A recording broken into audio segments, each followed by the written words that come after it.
What's up? It's Andrew from the band Ripped to Shreds, and today we're going to look at the classic vocal sound from the Last Days of Humanity album, Putrefaction in Progress.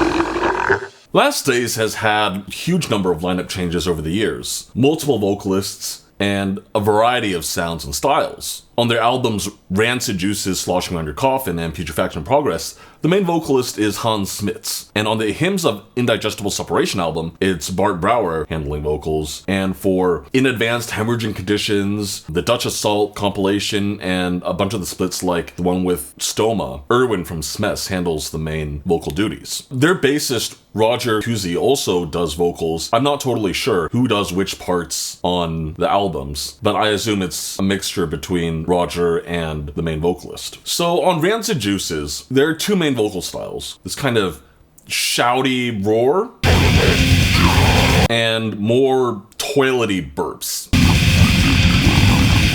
When I try to pitch shift the songs up, I think it's actually not a full octave down. It sounds more natural to me when it's at +9 or +10.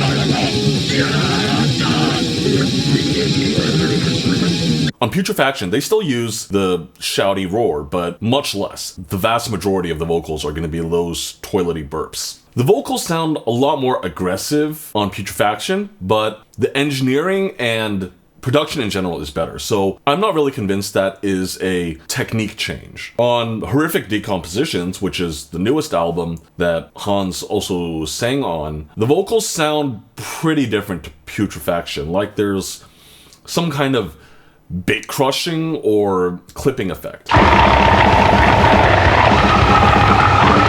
My hypothesis there is that it was recorded with pedals rather than recorded clean and pitch shifted afterwards, which I think would have been the most common technique early on. What's up? It's the sponsor of the video again. And at the end of May, HGT and Myxoma will be touring the Nordics. We start in Helsinki, Stockholm, Oslo, Gothenburg. We're still trying to find a show in Gothenburg, ending at Oland.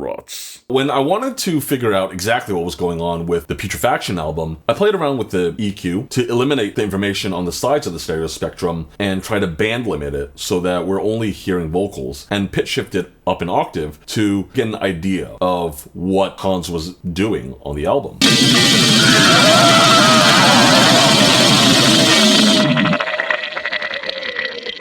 To me, that sounds like an unaffected voice. Online, you'll see people asking, what specific pedals should I buy?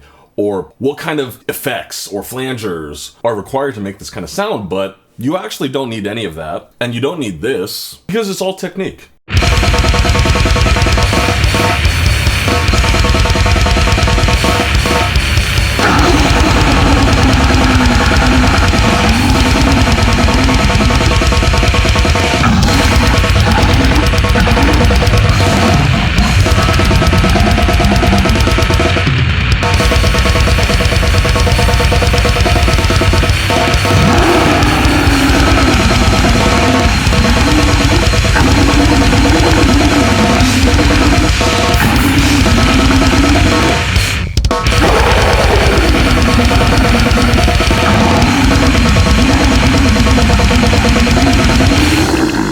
So the two main sounds that are used are the shouty roar and wet burping. It's pretty simple. A standard death metal scream. Like...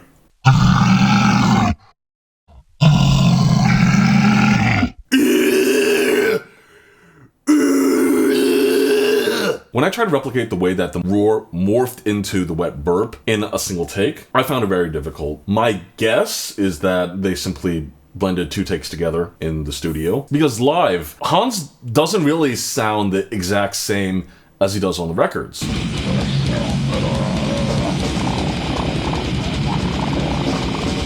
You can clearly see that there is a Vocal 300 on stage. I'm still skeptical that they used it in the studio, at least up to putrefaction in progress. The wet burp technique is a lot more difficult, and I still have trouble producing enough phlegm to get the right kind of wet, phlegmy, squishy, blorping sound. What I did on these demonstrations is like...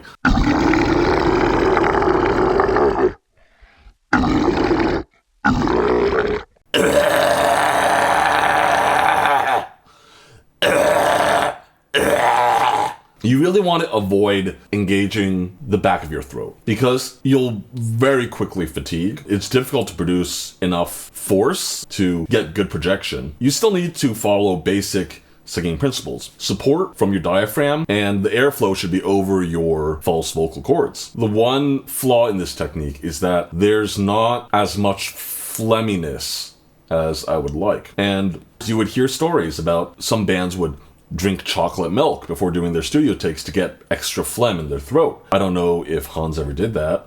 I did reach out to him to try and interview him, but I never heard back. So if one of you guys can put in a word for me with Hans, maybe I can get him to come on the show for an interview. My own method of producing a sound that has phlegmy quality is to hack it up, like hawking a loogie, like...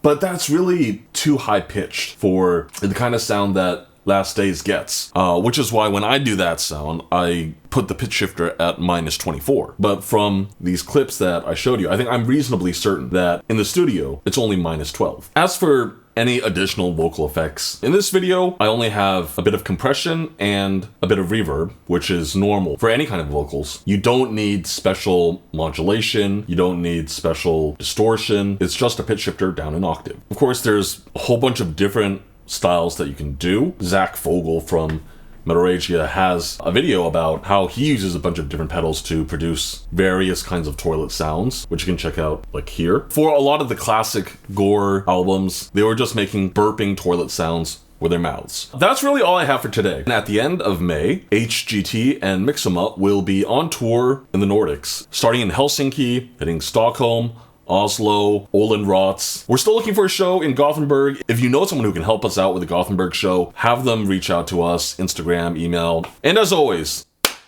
eat ass, blast fast, and peace.